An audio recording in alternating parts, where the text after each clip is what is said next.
नमस्कार। मनोज का mood podcast में आपका स्वागत है। बिहार की राजनीति में आनंद मोहन की रिहाई को लेकर बवाल मचा हुआ है।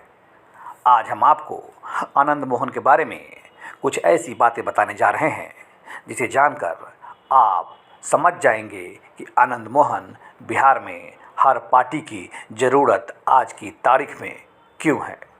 आनंद मोहन आखिर सवर्णों के नेता, इतने बड़े नेता कैसे बन गए। बात साल 1990 की है। आनंद मोहन पहली बार जनता दल के टिकट पर चुनकर विधानसभा पहुंचे थे। इससे पहले आनंद मोहन की छवि मिथिलांचल इलाके में रॉबिन हुड वाली थी। आनंद मोहन तब के चुनिंदा बाहुबलियों में से एक हुआ करते थे।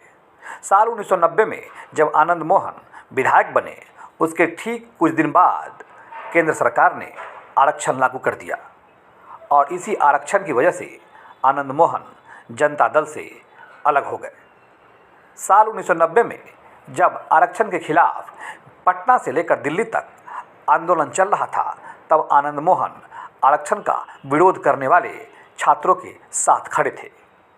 गोलीकांड में एक छात्र की मौत हो गई थी। आनंद मोहन ने उस छात्र की अस्थि कलश यात्रा निकाली। पूरे बिहार में अस्थि कलश के साथ घूम गए। यहीं से आनंद मोहन की राजनीति में पकड़ बढ़ी।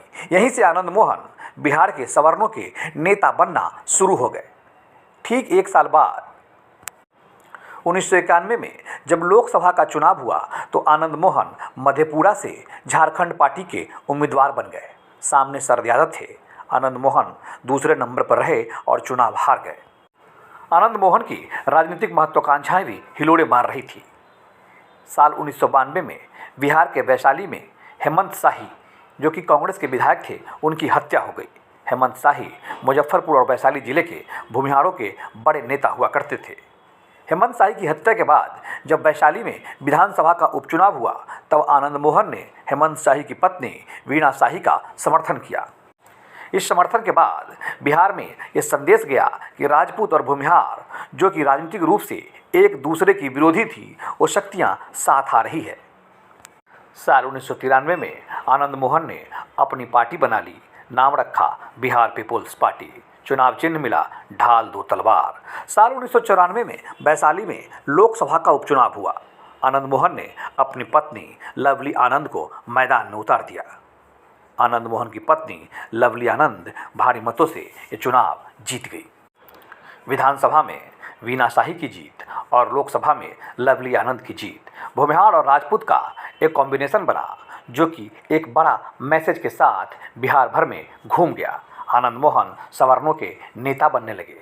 इसके बाद साल 1995 में जब बिहार विधानसभा का चुनाव हुआ, तब आनंद मोहन ने सभी सीटों पर अपने उम्मीदवार खड़े कर दिए।